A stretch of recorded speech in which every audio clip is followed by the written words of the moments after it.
talk. You have 3 minutes. You don't have to use every one of them. I probably will use all of it, but we'll see. Go for it. So my name is Arezo Zarrabian.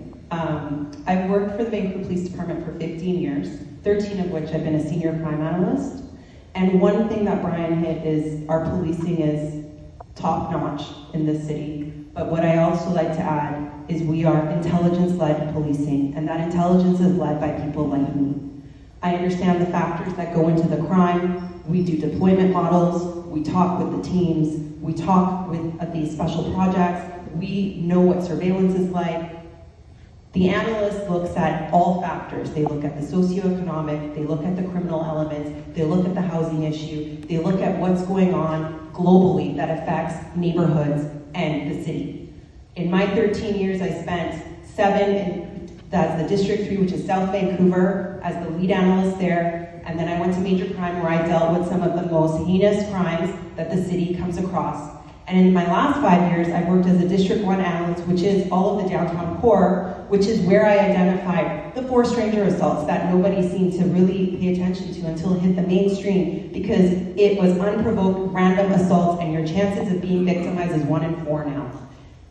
I'm just going to say this. Ken Sim has a gimmick about his 100 police officers, and I know today they talked about the 2010 model and we hired 20 police officers. What they're not going into detail about is I worked the Olympics and I was behind the scenes.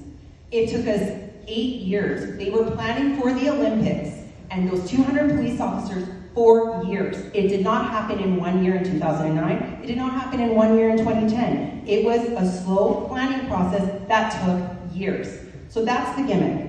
Secondly, Mayor Stewart, you have some revisionist history because I was working on the budget behind the scenes and you did nothing but create a divisive narrative for our police officers, our frontline members, and our civilian employees. It was not a great environment to what Brian Montague alluded. He had the tough part of being on the street, but I saw it in the office, dealing with the membership, and dealing with what was going on politically behind the scenes.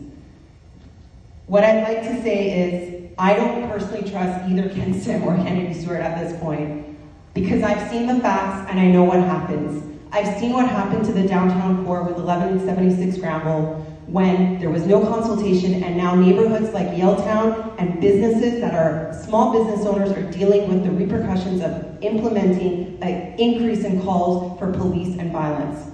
I saw what happened at 435 West Pender when we saw a huge increase in street disorder, violence, and things that that neighborhood had never seen before. And when members dealt with the public, they said, how did this happen and why do we not have some sort of outreach for these individuals?